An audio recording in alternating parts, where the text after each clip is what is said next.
Yep, ready.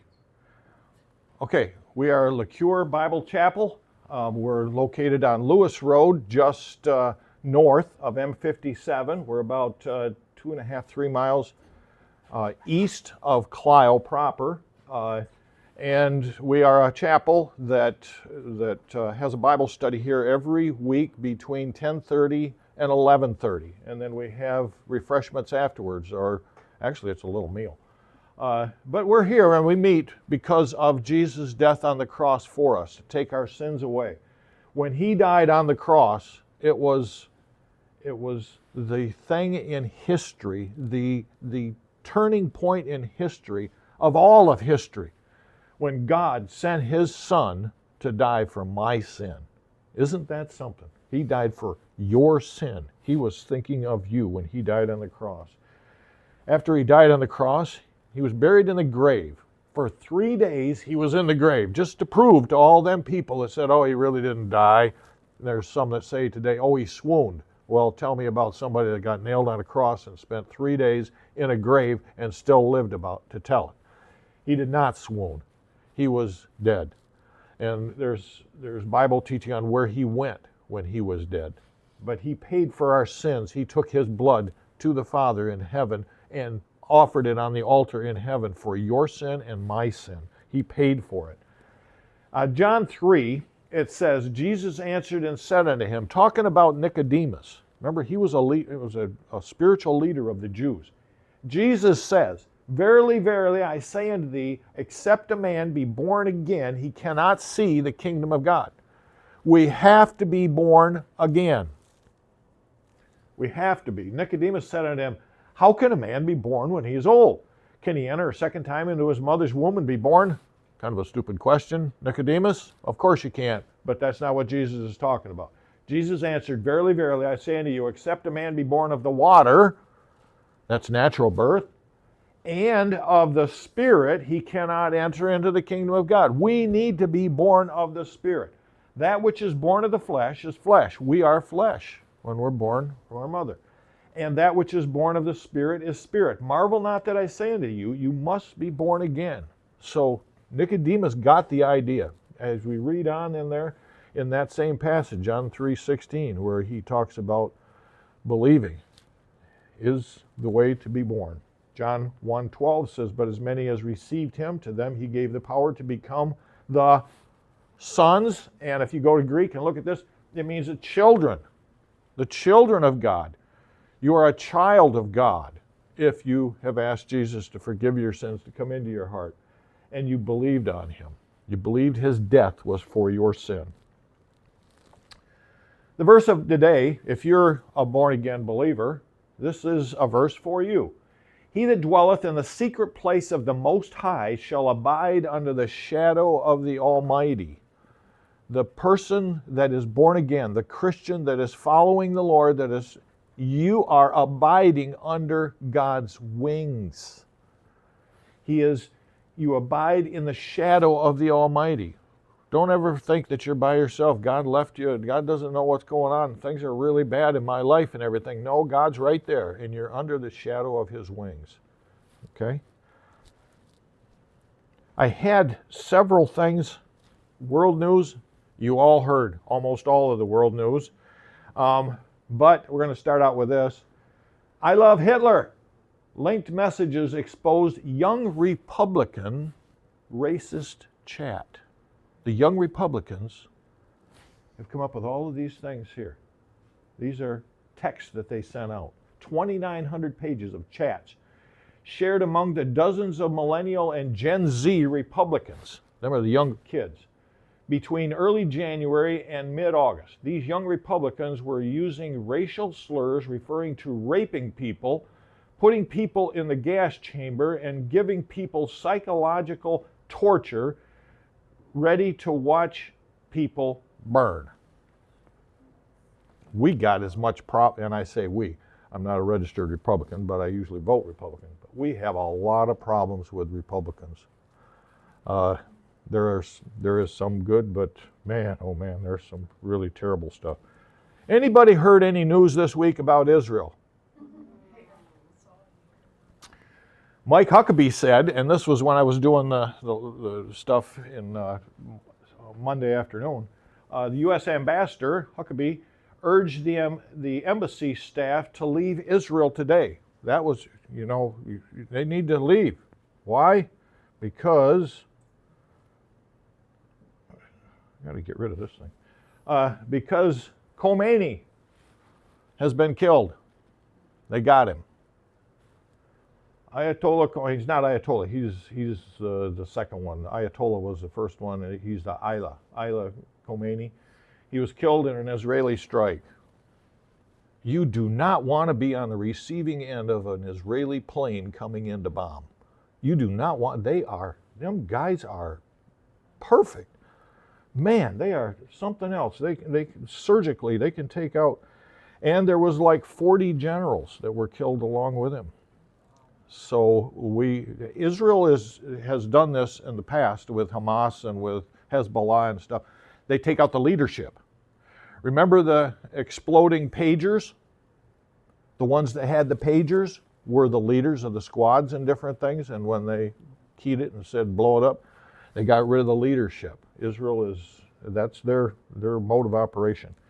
But as they just killed Khomeini, who was an avowed hater of the Jews, the celebration of Purim is about to begin. Remember that story of Esther in the Old Testament, where Haman was going to kill all the Jews, and Mordecai warned Esther, and she told the king Artaxerxes that, hey, they're going to kill all the Jews, and I am one of them.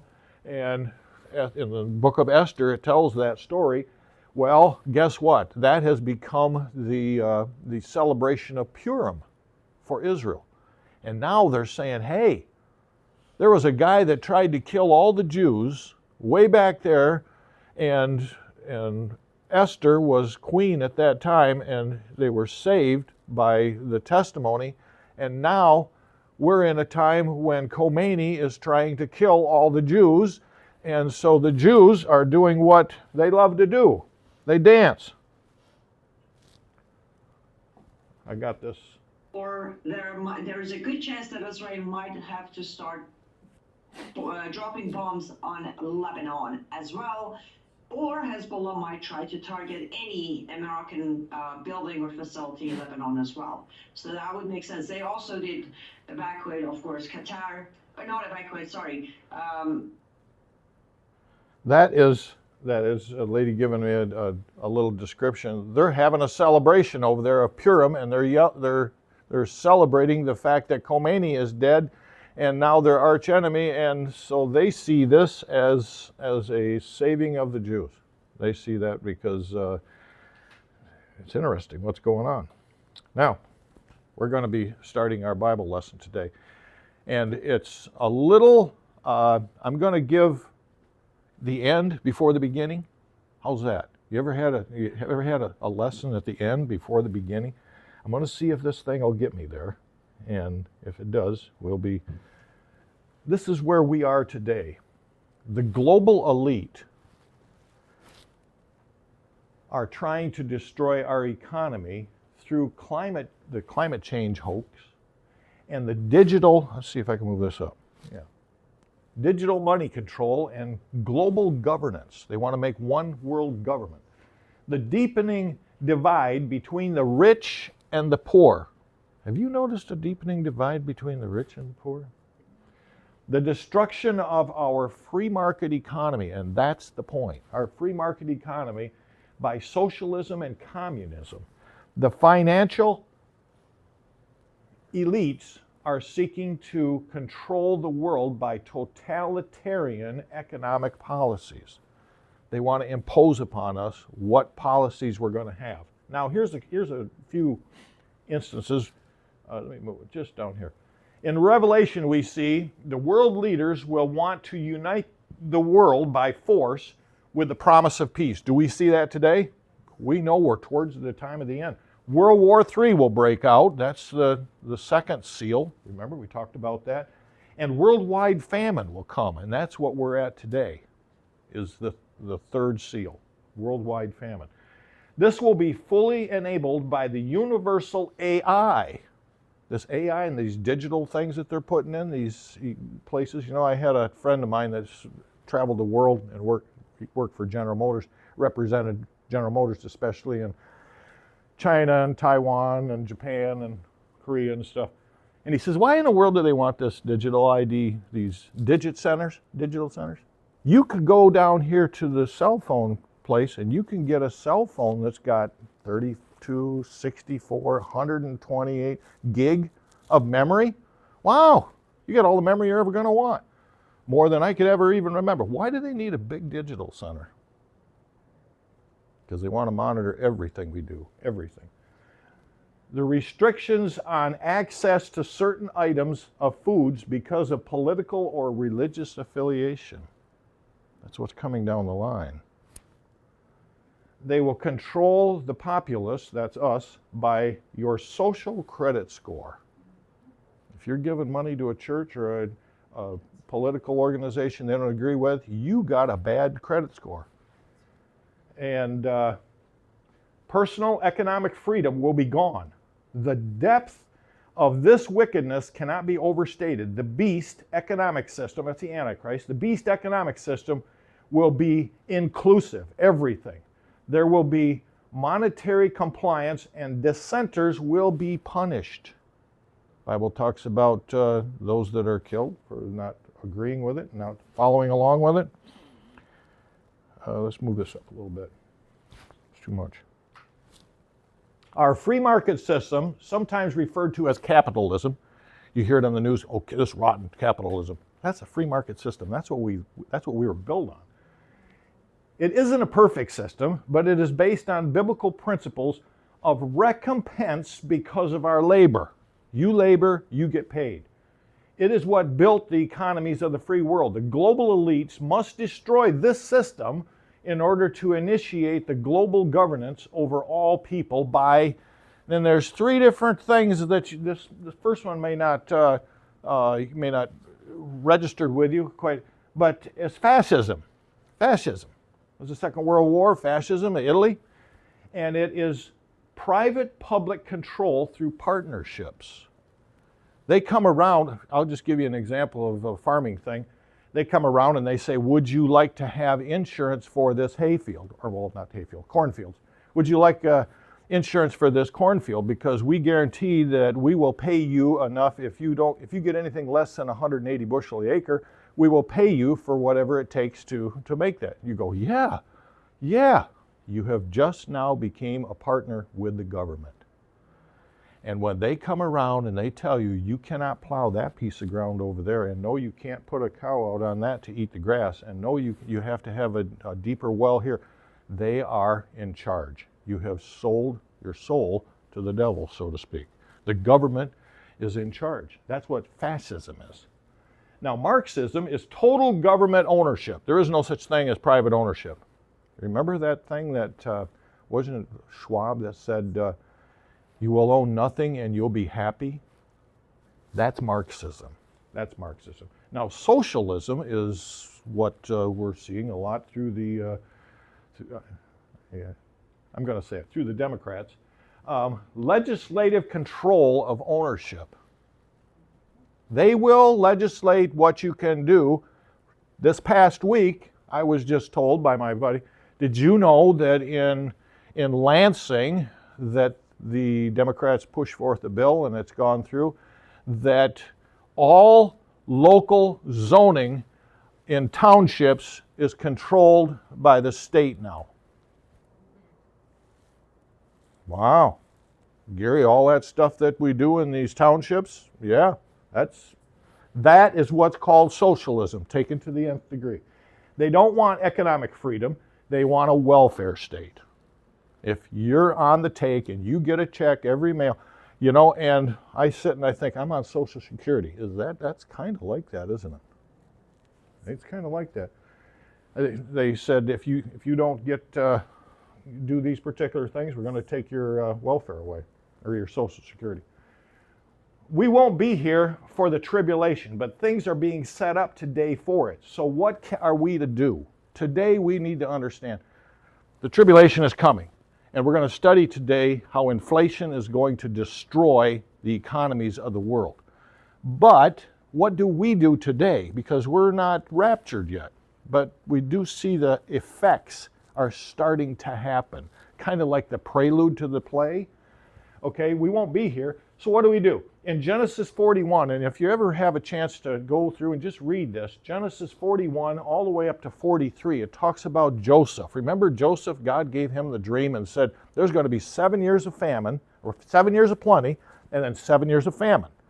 And you are to take the abundance of what you have and store it up. And he did. He built storehouses and stuff for 7 years. And then when the famine came, he had all of this stuff stored up, and people started coming and buying from him to get the food. Well, the Egyptians sold everything they could to get the food. They sold their livestock, they sold their land, and then they sold themselves to Pharaoh as his slaves. Pharaoh owned everything. There was no such thing as a free market economy anymore. And why did this happen? Because Joseph planned ahead, and he said, I'm going to make sure that my people of Israel that are back over, I'm going to make sure they're taken care of. And the Egyptians are going to have to buy from Pharaoh. When you got no money left, what do? You sell yourself into slavery. And you sell your cattle. And so the lesson is, stay as financially independent as possible. Have something to barter with, and be a part of a church.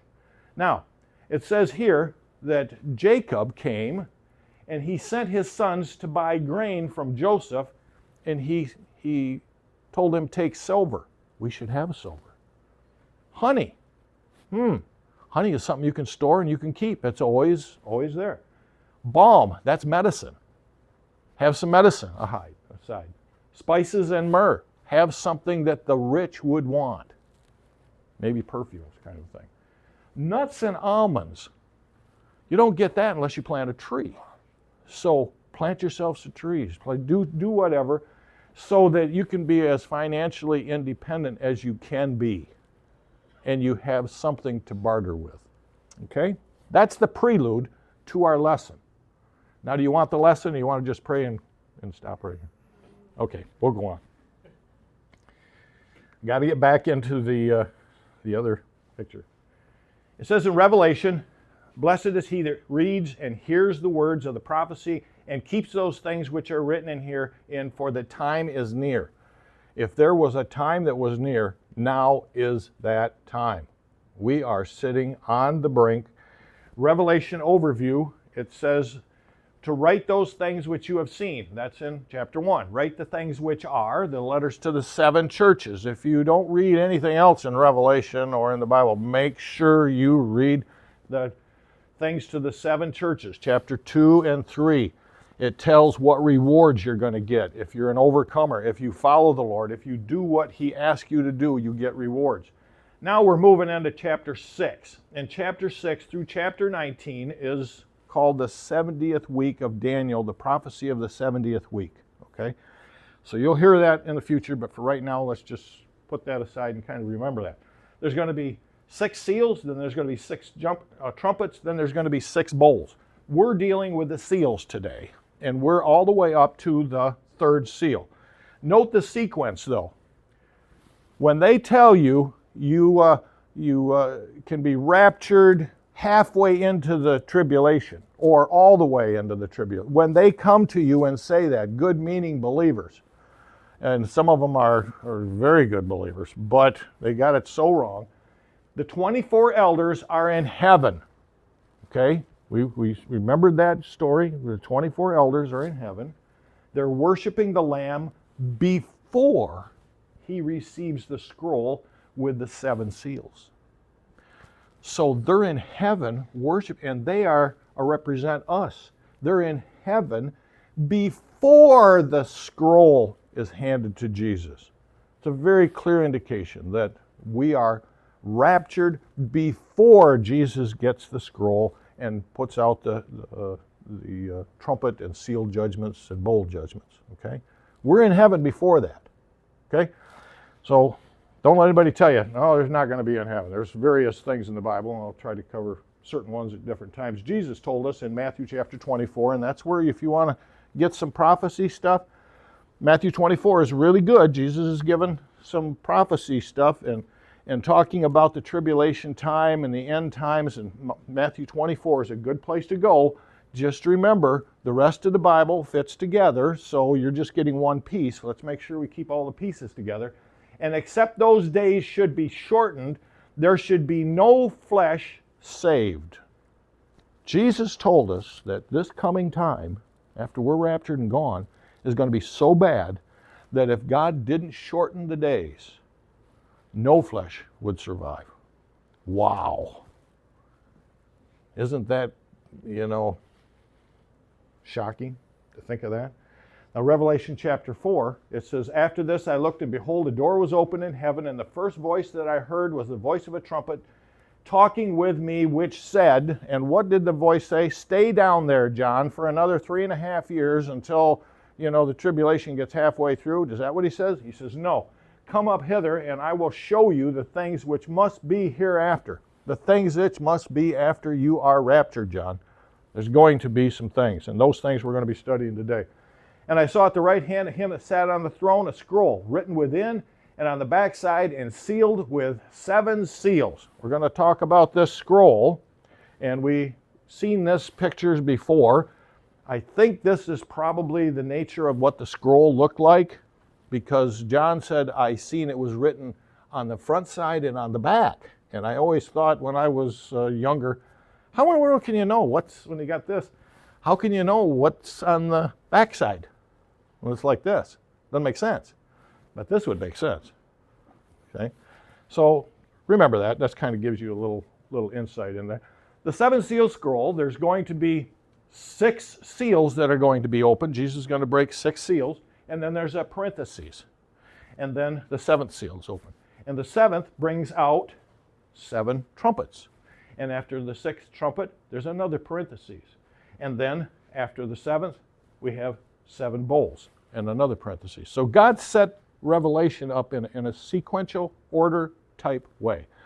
Don't go to Revelation and say, oh, here in this particular chapter, it says that the woman rides the beast. So the woman must be Mary, and the beast must be Satan, and you start coming up with things that are not scriptural. You have to stay in order of what God gave us and try to make sure you do that. Today we're going to be looking at the black horse. The black horse. The first one was the white horse. Remember who the rider of the white horse is? He went forth conquering and to conquer the Antichrist. He's the Antichrist. Remember what the second one was? The red horse. He had power to take peace from the earth. Peace from the earth. And now we move to the black horse. And here we notice he's got, the author of this did a really good job of this, because he's holding a balance, and there's the 2 balances. And he's holding the balances. We're going to see that's going to be part of this prophecy. This black horse has balance. Now, the 3rd seal is the black horse. It is inflation and famine. As we're on this side of the rapture, we will probably start seeing some things that indicate this is something that could, a prelude to it. Kind of I don't think the Antichrist walks in and all of a sudden all the food's gone. No. It kind of works along like that, okay? So we're not exempt from the effects of it. The 7th sealed scroll is in chapter 6 and 7, the 4 horsemen, white, red, and black. And the first one was Antichrist conquering. Second one was red, took all war, God removed peace from the earth, and war broke out all over the place. Civil war, world civil war. And then the black horse is inflation. We haven't got to the rest of them. Next week we'll be going to the green horse. And when he had opened the 3rd seal, I heard, this is the passage that we're with today, I heard the 3rd beast saying, "Come and see." And I beheld, and lo, a black horse. So John sees a black horse. And he that sat on him had a pair of balances in his hand. Remember the picture of the balances? And I heard a voice in the midst of the four beasts saying, a measure of wheat for a penny, and 3 measures of barley for a penny, and see thou hurt not the oil and the wine. That has a lot in it. And let's see if we can pull it apart just a little bit. He had a pair of balances in his hands, so somebody is going, at that time, they're going to be saying, okay, this is the amount of that this is worth, and this is the amount that that's worth. So what does he use? And I heard in his voice in the midst of the four beasts, a measure of wheat for the Greek word is denarii. That's what a man would make in a 1-day labor. 1 day's labor would give you a measure of wheat. How much is a measure of wheat? A measure is a little less than a quart. Wow. Now, I don't know, what's the minimum wage now? Is it, anybody know what the minimum wage is?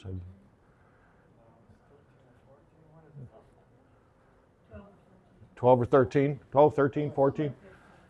So a person works all week and they get, or all day, they work all day, say they make $14 an hour and they work 10 hours, they got $140. It's going to cost you $140 to buy 1 quart of wheat.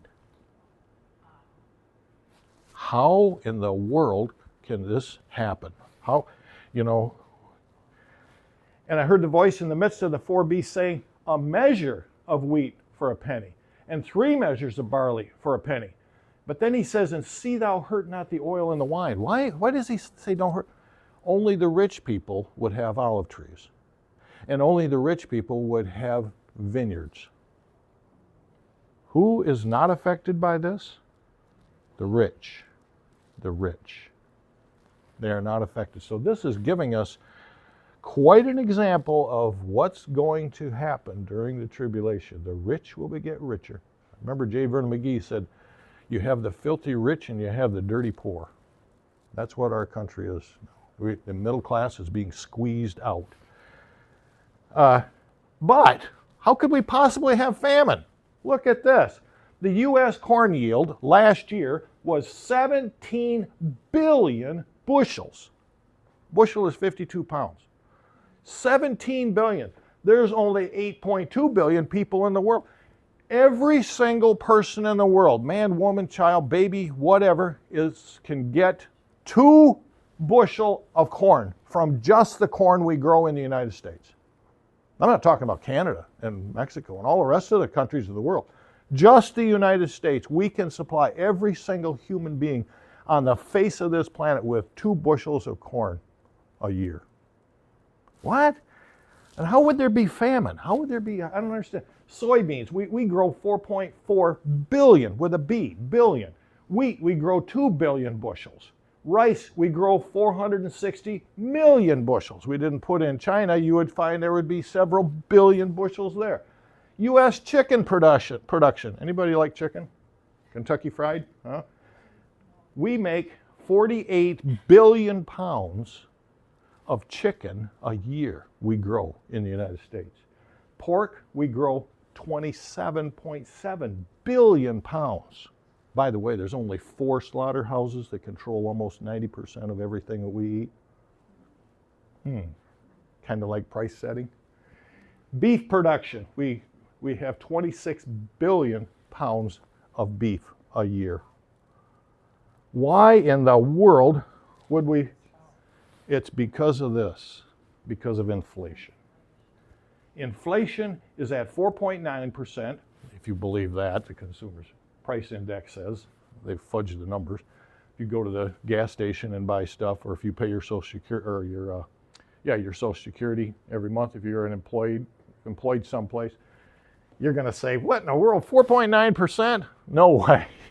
Inflation is way over that. Been to VG's lately? I just went to VG's and got a mustard potato salad. I probably shouldn't put this on it because VG's is going to lose some business. But mustard potato salad, $6.99 a pound. Sue's going, yep, that is Unbelievable. For somebody that's, I just sent my wife out to buy the stuff, I was sticker shock. Now, what causes high food prices? Of this, we're going to have high food prices, or they are going to have high food prices. Those that are not born again and miss the rapture, that are left on the earth, they're going to have high food prices. What causes high food prices? Maybe new pests and diseases. Gary's been giving me some books, and I've got some about the vegetable grower and all the different genetics they're coming up with to be able to fight this particular bug and everything. And then we got Valley Vet here. They'll give you all kinds of stuff you can give a shot to your cow to make them grow faster. What we do, we just give them female cows big shots of testosterone so they grow like a male. Faster, bigger, better. And we wonder why girls are having babies at 12, 13 years old. You start messing around with that stuff. You got boys that are in 10th grade in school, full beards. Oh, something's going on. Now, what about the pest? It could be the cutworm. Cutworms are starting to get big. You heard of the screwworms? Kill the cows. They burrow into the brain. They're worried about them coming. Nematodes are little worms that are in the ground that are eating the soybeans. So soybean production could go down. What about resistant weeds and pests? If you ever look at shatter cane, or you go out here in velvet leaf in a cornfield, that's resistant. You can spray all the Roundup you want. You're not going to kill it. Or what about tar spot or corn stunt disease? Maybe that's going to destroy the food system. Maybe that's what it's going to be. Maybe it's war and violence, because we found that the second seal was God's going to remove violence, or going to remove peace from the earth. I put 3 examples down that I could just think of right off the hand. Plains Indians. How did we get the Sioux Indians to comply and stay on the reservation? We destroyed the buffalo. We drove the buffalo off the cliffs. Starvation. They will do what we want them to do. What about Sherman's march to the sea? Lincoln said, Sherman, you start here and you march all the way to the Gulf of Mexico and you burn everything. Every house, every barn, every storage thing, every field was destroyed, so that the South was literally cut in half. Their power was destroyed. What about Ukraine? Have you seen any pictures of the combines over there in Ukraine? One of the first things the Russians did, they came in and they burnt all the combines and the tractors. And they put landmines out in the fields. Pretty smart. We'll bring these people to, What about pollution and contaminated soils? Is there any of that today? Man, it's all over. Or maybe it's drought. Maybe drought causes, this thing with food being so expensive. Or maybe it's inflation. And I think if I was a betting man, and I'm not, but if I was, I would bet that inflation is the thing, because it's real. Here's what Webster says inflation is. Inflation is an increase in the amount of currency in circulation. It's not that Gary wants an extra dime for this apple or something. That's not inflation. The real cause of inflation is too much money in circulation. Really, resulting in relatively sharp and sudden fall in its value and its rise in prices. Well, do we have any example of this? Let me assume a 5% inflation rate over the lifetime of an individual. That 5% devaluation applies not only to the money earned this year, but it also the money left over from previous years. At the end of the first year, the dollar is worth 95 cents because you had 5% inflation, right? And at the end of the second year, that 95 cents will be reduced by 5%, leaving you with only 90 cents. By the time a person worked 20 years, the government will have confiscated 64% of every dollar the person saved over those years, not by taxes, but by inflation.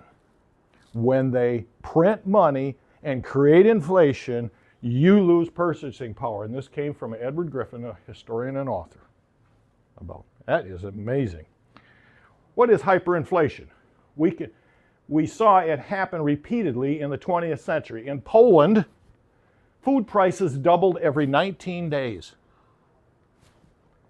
In 1923, Germany, they doubled every 4 days. In Greece, they doubled every 4 days, and in Hungary, food prices doubled every 15 hours. I worked with a fella, like I told you, this guy that, and I was telling him about what was going to lessen. He says, yeah, you know what? I worked down there in Argentina. That GM was going to build something in Argentina. He says, as soon as them people got their paychecks, they went out and bought whatever was for sale. They didn't care if it was a yard chair sitting there, or maybe it was a pig, or a clothes dryer, whatever. They didn't care. They had to hurry up and buy something because tomorrow that money's not worth very much. They bought everything. Anything. They didn't even need it because they used it for bartering. That's the only way they could stay ahead of inflation. Okay, in 1982, Mexico had an inflation rate of 10,000, driving price of food up 100 times in 12 months. In Argentina in 89, the peso was devalued 3 times, driving food prices up 3,000% in a single year. In Brazil, inflation raged at 2,075% per year, making food more than 20 times more expensive.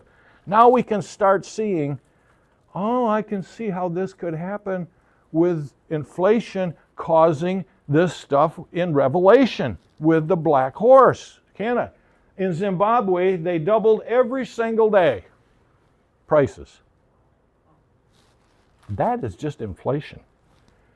Let's look at hyperinflation for, these are some of the countries, and just pick out Germany. Between 1919 and 1923, Germany had their food prices doubled every 49 hours. A loaf of bread in 1920 cost 1 mark. That same loaf of bread in 1923 cost 726 million marks. That's what inflation does. That's what inflation does. Here is 1922. They were printing marks. They had to make more marks because people don't, they can't buy stuff. So they made the 10,000 mark bill. This is the 10,000 mark bill in January of 22. And then in August of 23, they went up to a 500,000 marks. This is what it looks like, what it looked like at that time in August of 23. This is 50 million marks in September of 23. Do you see a pattern? You see a pattern? Look at this one. The 50,000 marks that they were making in December of 23, they didn't have any, they said it was going up so much they didn't even print the back side of it. They printed only the front side.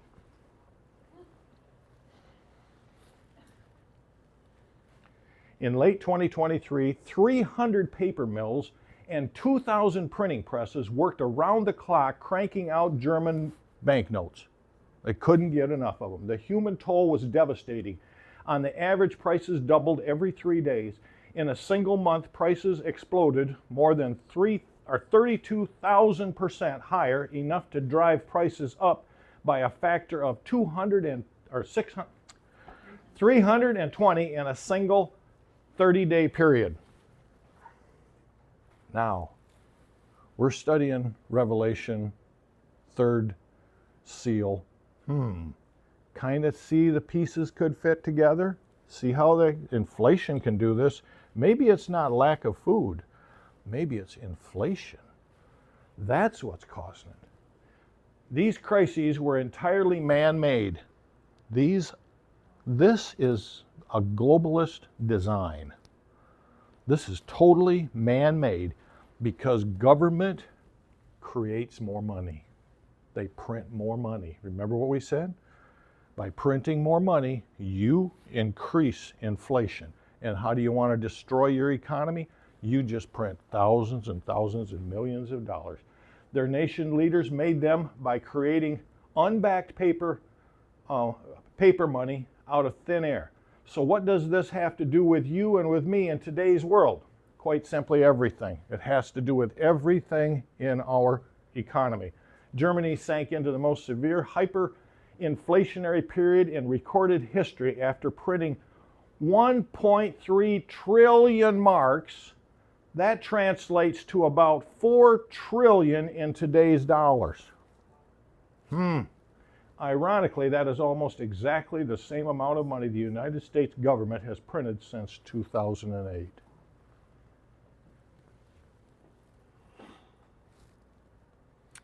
This is not our home. This, we're just passing through. We're headed to God's economy, okay?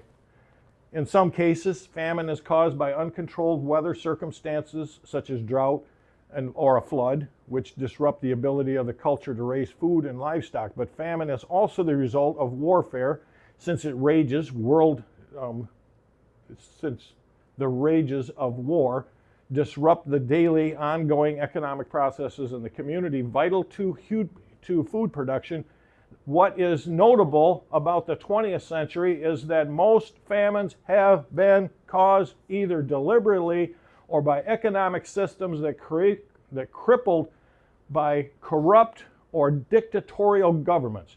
This is significant in that the famines are not caused by nature or by the inability of people to produce, or rather food or produce or food or gather food, but by the policies of governments looking out for their own self-centered interests, which make it impossible for their people to cope with nature, to gather and to produce food. It's government that creates that inflation. All right, hang on. It's going to get better. But it's only the tip of the iceberg. Today, the European Union has printed 503 billion euros, equal to about $627 billion. Japan, we don't hear much about Japan. Guess what? They're right on the crisis. Has printed 180 trillion yen, equal to about 1.5 trillion. The UK has printed 314 billion pounds. That's their currency, equal to about 493 billion. Altogether, that's well over $6 trillion just in them 3 countries. Our new vocabulary, we don't talk about how many millions you own. We don't even talk about how many billions. A trillion, if you had 1 million seconds, it would take you 12 days for that to transpire. If you had 1 billion seconds, it would be 32 years. If you had 1 trillion seconds, it would be 32,000 years. We can't even hardly get our handle on $1 trillion. You know, they talk on the TV like, oh, so-and-so had 222 trillion at last count and growing. This professor, widely accepted expert on using CBO figures, which is the government figures, 17 trillion currently in national debt in the United States, plus over 200 trillion unfunded liabilities for Social Security, Medicaid, and other entitlements programs. So we got $217 trillion, almost 500,000 for every man, woman, and child in the United States. They're in debt. $500,000. The U.S. government borrows 4 out of every $10 it spends. According to the McKinsey Global Institute, I thought he's pretty good. He calculates that the total wealth of the world is estimated at 200 trillion. The total wealth of the whole world is 200 trillion. The United States is at 222 trillion in the current fiscal year, is 11% larger than the accumulated wealth existing in the whole world. We've got more debt than all of the economies of the whole world combined, plus 11%. What killed the middle class? Socialism and communism. That killed the middle class. Private partnership, we talked about that, and the green agenda. There's certain things you can't do because, it's the green economy. We just finally got rid of the electric car thing. And push towards a digital currency and economic control. You hear this almost daily. We're going to a new economy. We're going to have a digitized system. That means that our dollar is not going to be a dollar. We're going to have it digitized. What a good way for an Antichrist to have it put on your forehead and on your hand, because you're digitized. Right now, today, as we sit here, China is digitized. China is digitized. He causes all, both small and great, rich and poor, free and slave, to receive a mark in their right hand and on their foreheads, if this is going to be a digital system, and that no one will be able to buy or sell except he that has the mark of the name of the beast or the number of his name. The day is coming when the Antichrist is going to make, if today, the rapture, and tomorrow, the start of the tribulation time, then 3.5 years from today, or 3.5 years from tomorrow, there will be a system that the Antichrist will instill that you can't buy or sell unless you have the mark. Your social credit score needs to be right. Corrupt political spending and economic sabotage. Can you think of any corrupt political spending? Need I mention a thing called Minnesota? Or Somali? And Michigan? Yeah. For all the nations that have drunk of the wine of the wrath of her fornications, and the kings of the earth have committed fornication with, think of Epstein, huh? And the merchants of the earth have become rich. What? I thought people were starving. No, the merchants become rich through the abundance of her luxury. They're able to take everything from everybody because of inflation. Okay? Corrupt political spending and economic sabotage. I just looked down through here and, oh man, there's so many things. 2 million was directed towards sex change operations and LGBT activist efforts in Guatemala. Yes, you spent your money to help out the Guatemalans. 6 million was earmarked for tourism promotion in Egypt. The sources of is from the New York Post. 6 million to get people to go to Egypt to look at the Sphinx. 47,000 was used to finance a transgender theme opera in Colombia. Are these people nuts? Are these people nuts? And this is just some. We can read down through all. Funding dedicated to producing personalized contraceptive birth control devices in developing nations. We have to have personalized. We can't just send them some whatever. Funding provided for hundreds of thousands of meals that ultimately benefited Al-Qaeda affiliated militants in Syria. We bought foodstuff for the militants in Syria. Let's get out of there. That's just too downright depressing. The wealthy will continue to thrive at first. At first. They will, at first. Thought I'd give you a picture of some of the wealthiest. Elam's is the wealthiest, supposedly. Jeff Bezos and Bill Gates and some of these guys I never heard of before. Ellison, Zuckerberg. These are some of the richest people in the world. Now, it says in Proverbs 22, verse 7, the rich ruleth over the poor, and the borrower is servant to the lender. We need to get so we do not borrow as much, or we stop borrowing altogether. We need to get that way because we become a servant to those that are the lenders. And who are the lenders? Those that are the globalists and the socialists and the government people. We need to do everything we can, and I don't want to make it too, go out and get rid of all your credit cards today and, don't ever borrow anything. It's not a hard and fast, just work towards that rule to not be a borrower because it's coming. Universal basic income. Did you know there's a universal basic income? Had you heard of that before? The UBI? Yeah. They're going to guarantee every person on the face of the planet a certain wage every week. Universal basic income. Where do you think United States is going to come as opposed to Zimbabwe? They're going to come up. We're going to go down. Universal basic income, but they play on our... See, this is exactly opposite of what supply-based economics is, where we work, we make the money. He doesn't work, he doesn't get no money. I worked in the shop, General Motors, and I'll tell you there are people that do nothing.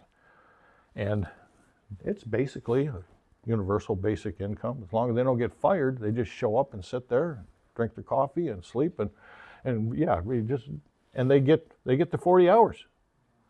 And they may not do anything. Universal basic income.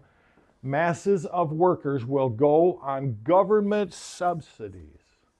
COVID taught us it was good to work from home, but now the governments will teach us to relax at home and they will provide. That's socialism. That's coming. That's coming. So what has God told his children? What has he told us to do? The economy out there is doing this. Okay, but what am I to do? In Proverbs it says, the soul of the sluggard, that's a lazy guy, the soul of the sluggard desires and has nothing, but the soul of the diligent shall be made fat. It doesn't mean that we get a bigger waistline.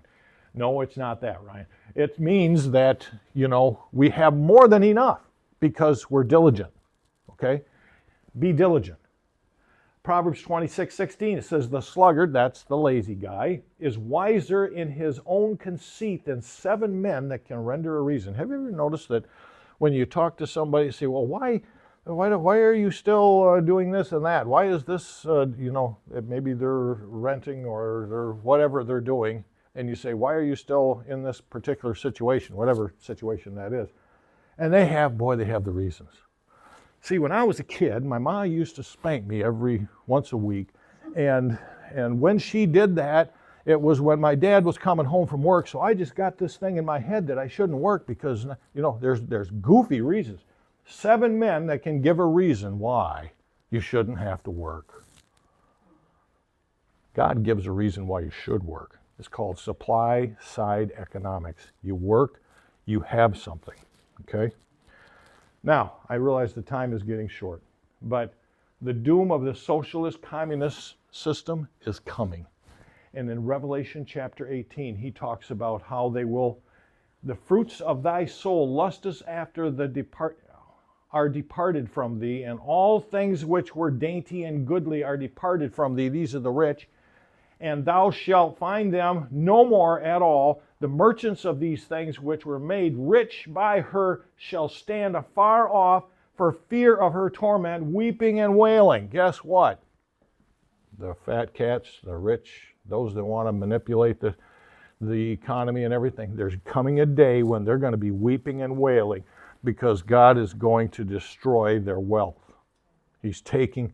So in the end, guess what? We win. We win. Okay? So the 7th seal scroll, there's the 4 horsemen. This is interesting as just kind of an extra insight. There was the white horse. Then there was the red horse. Then there was the black horse. And next week, it'll be a pale horse, which is a green color. Interesting.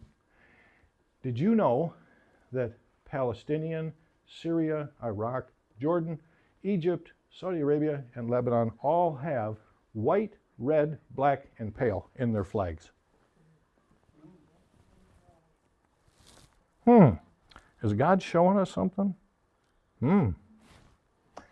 Jesus gave us, remember I told you, read Matthew chapter 24. Jesus gives us some stuff. The white horse, Jesus talks about the false Christs. The red horse, remember war comes. Jesus talks about war coming in verse 6. The black horse, Jesus talks about famines coming in verse 7. The pale horse, death, Jesus talks about in 7b and 8. Kind of sounds like same kind of a thing. Worldwide chaos, martyrs. So the summary. As believers, what are we to do? I already told you some of the stuff. But let's just go strictly to the scriptures. Lay not up for yourselves treasures upon earth, where moth and dust does corrupt and inflation eats it up, and where thieves break through and steal. That's your governments. But lay up for yourselves treasures in heaven. What we need to do is lay treasures in heaven, where neither moth or rust does corrupt, and where thieves do not break through and steal. For where your treasure is, there your heart will be also.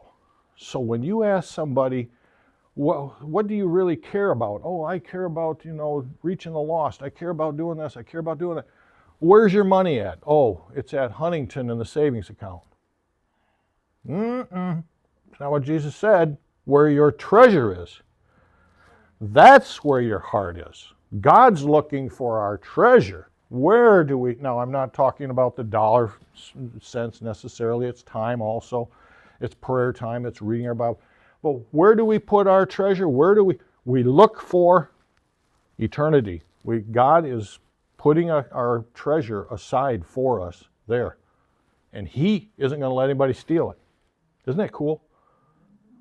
That's why we come out on the winning side. Okay? So, but this worldwide famine that comes in the first half of the tribulation is caused by more than just globalism. It is the result of direct judgment from God. Perhaps the lack of rain or new pests or diseases will wipe out the crops, or perhaps our runaway inflation and global civil war will cause food shortages. Whatever the cause of this famine, one thing is clear: it is coming, and we should prepare to leave before it hits. We should prepare. If you're on the internet and you're listening to this, you should be ready to leave when the rapture comes. Only a fool would desire to wait until then to embrace the forgiveness of sins offered in Christ Jesus. Jesus promised that He would keep us from these judgments if we receive Him now. But waiting until after the rapture to seek Christ is a very foolish decision indeed. Very foolish decision. Very foolish. Let's close in prayer. And Ryan, would you care to pray for us, please? And the food, please, too. Lord, thank you for this day. Thanks for this Bible study. And give us wisdom to make the right decisions in this crazy, wicked world. And bless this food that we're about to receive. And let us all have a good day. In Jesus Christ, amen. Okay, thank you, Ryan. Did you shut it off, Margie?